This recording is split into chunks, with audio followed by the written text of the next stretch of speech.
دنیا میں زنا کی ابتدا کس طرح ہوئی؟ حضرت حابیل کو قتل کرنے کے بعد قابیل اپنی سگی بہن اکلیمہ کو لے کر ایک پہاڑی پر چلا گیا۔ قابیل پہلے سے ہی اپنی بہن اکلیمہ کو چاہتا تھا، اس لیے جب رات ہوئی تو شیطان نے قابیل کو ورغلایا کہ اپنی بہن سے ہم کر لو۔ چنانچہ قابیل اپنی سوئی بہن سے لیٹ گیا اور اپنے عضو بسم اللہ الرحمن الرحیم۔ علامہ ابن کثیر آلوسی اور قرطبی نے تفاسیر میں لکھا ہے کہ حضرت حوا علیہ السلام کو ہر حمل سے جڑواں بچے پیدا ہوتے تھے، ایک بیٹا اور ایک بیٹی۔ یہ دونوں سگے بہن بھائی ہوتے تھے، جبکہ پہلے حمل سے پیدا ہونے والا بیٹا دوسرے حمل سے پیدا ہونے والی بیٹی سے شادی کر سکتا تھا۔ حضرت آدم علیہ السلام کی صلبی اولاد کے درمیان ایک بطن کا دوسرے بطن سے نکاح جائز تھا۔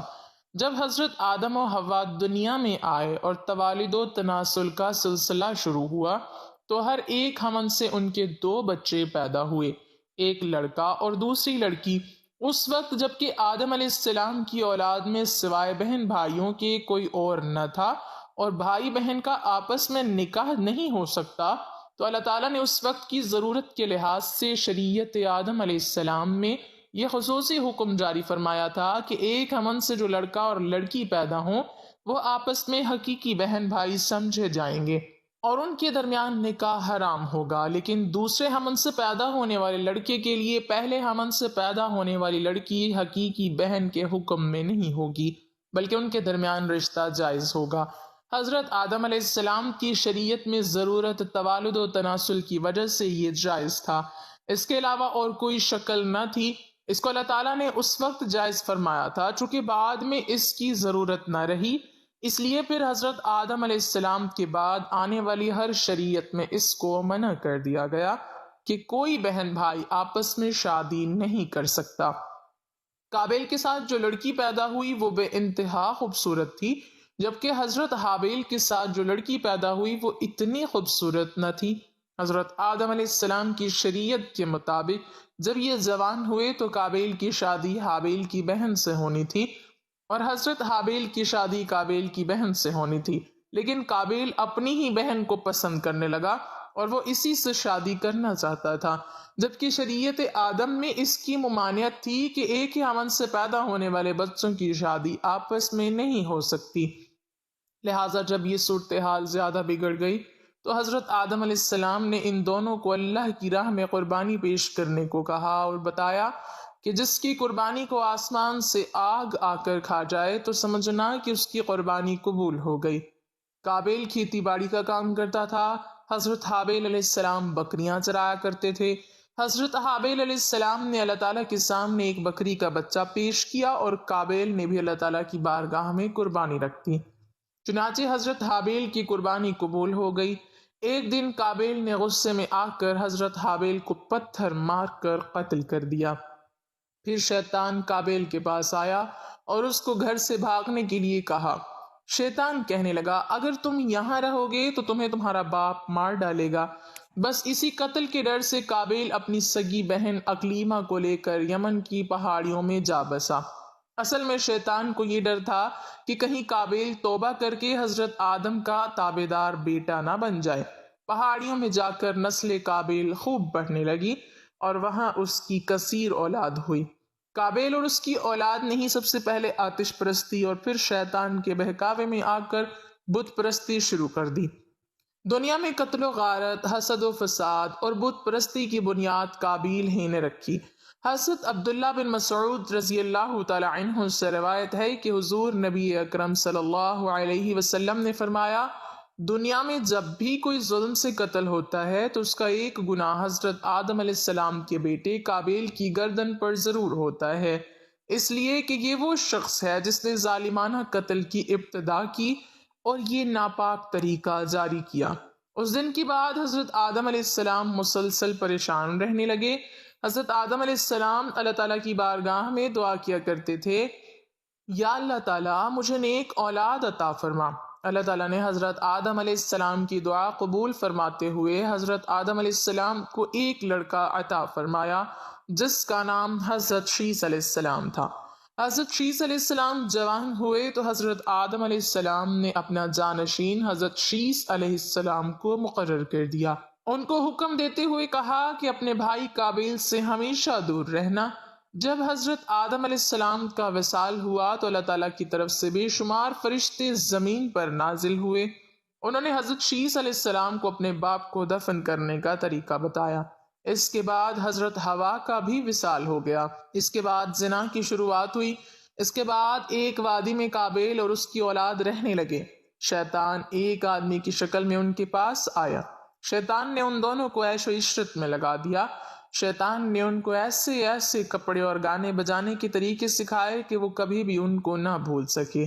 انہوں نے ایک دن میلے کے لیے مقرر کیا جس پر وہ برہنہ عورتیں اور مرد اکٹھے شرکت کرتے۔ اس میلے میں طرح طرح کے گانے اور موسیقی کی آوازیں آتی تھیں۔ اس طرح جو شخص مومن تھا ان کو بھی یہ آوازیں سنائی دیتی تھی۔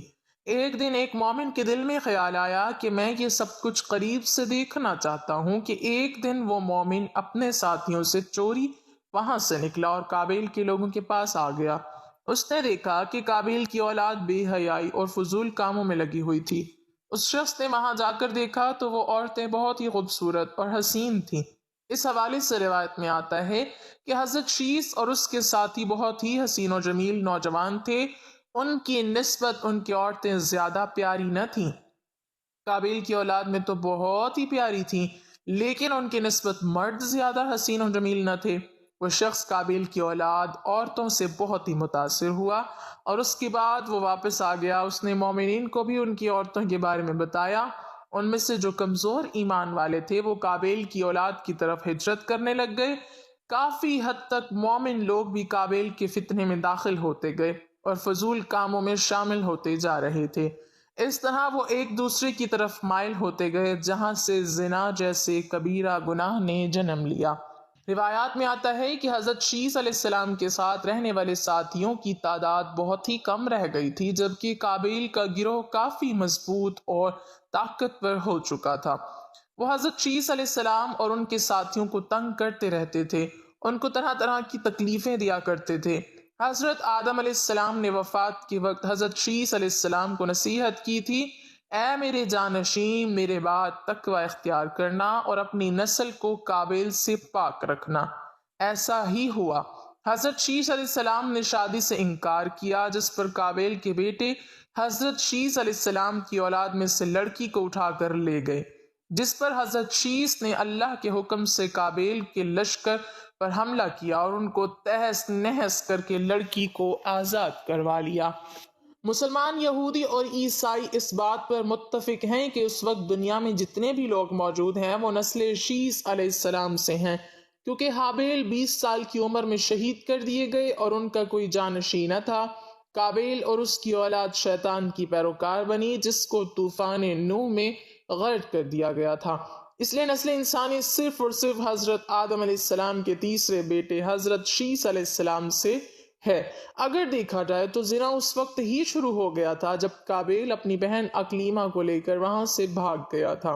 اس نے اپنی بہن کے ساتھ ہی اپنی اولاد کو جنم دیا۔ اس واقعے کے بعد انسانوں میں یہ تعلیم دی گئی کہ نکاح کے علاوہ کسی بھی مرد و عورت کا تعلق حرام ہے اور یہی زنا کہلاتا ہے۔ بعد کے زمانوں میں جب انسانوں کی تعداد بڑھتی گئی تو شیطان نے مختلف قوموں میں فحاشی اور بدکاری کو پھیلانا شروع کیا۔ خصوصاً لوط علیہ السلام کی قوم کے زمانے میں فحاشی اپنے عروج پر پہنچ گئی، یہاں تک کہ وہ لوگ کھلم کھلا گناہ کرنے لگے۔ تب اللہ تعالیٰ نے اس قوم کو سخت عذاب دیا تاکہ دنیا کو سبق ملے کہ زنا اور بے حیائی انسان اور معاشرے کو تباہ کر دیتی ہے۔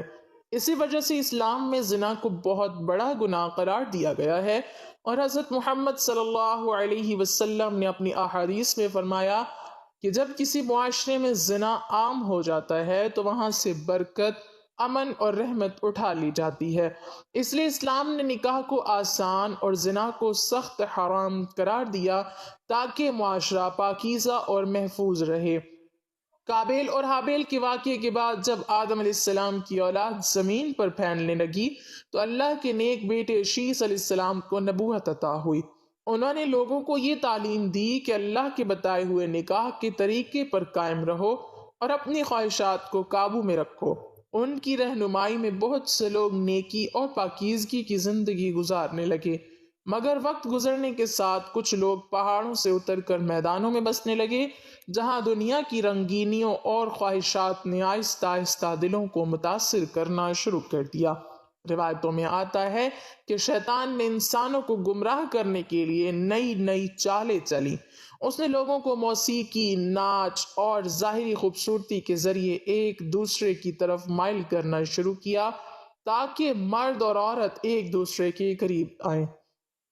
کہا جاتا ہے کہ ایک دن نیچے رہنے والے لوگوں نے جشن منایا جہاں عورتیں بن سنور کر آئیں اور مردوں نے انہیں دیکھا۔ اس منظر نے بہت سے لوگوں کے دلوں میں خواہشات کو بھڑکا دیا۔ شیطان نے انہیں یہ احساس دلایا کہ اگر وہ اپنی خواہشات کے پیچھے چلیں تو اس میں کوئی بڑی بات نہیں۔ آہستہ آہستہ کچھ لوگوں نے نکاح کے پاک راستے کو چھوڑ کر ناجائز تعلقات قائم کرنے شروع کر دیے۔ یوں انسانوں کے معاشرے میں پہلی مرتبہ بدکاری اور بے حیائی کھل کر ظاہر ہونے لگی۔ جب یہ خبریں شیس علیہ السلام تک پہنچیں تو وہ بہت غمگین ہوئے اور انہوں نے لوگوں کو سختی سے نصیحت کی کہ شیطان کے دھوکے میں نہ آؤ، کیونکہ یہی راستہ انسان کو اللہ کی رحمت سے دور کر دیتا ہے۔ انہوں نے اپنی قوم کو بتایا کہ جب انسان اپنی خواہشات کو اللہ کے حکم سے اوپر رکھتا ہے تو پھر اس کے دل میں نہ شرم باقی رہتی ہے اور نہ خوف خدا۔ کچھ لوگوں نے ان کی نصیحت قبول کی اور توبہ کر لی، مگر کچھ لوگ اپنی خواہشات میں اس قدر ڈوب گئے کہ وہ برائی کے راستے سے واپس نہ آئے۔ اس طرح رفتہ رفتہ دنیا میں نیکی اور بدی کی دو راہیں واضح ہو گئیں، ایک وہ راستہ جو اللہ کے نبیوں کی تعلیمات کا تھا اور دوسرا وہ راستہ جو شیطان کی گمراہی اور نفس کی خواہشات کا تھا۔ یہی وہ زمانہ تھا جب انسانوں کو واضح طور پر سمجھ آ گیا کہ اگر وہ نکاح کے پاکیزہ نظام کو چھوڑ دیں گے تو معاشرے میں فساد اور بے حیائی پھیل جائے گی۔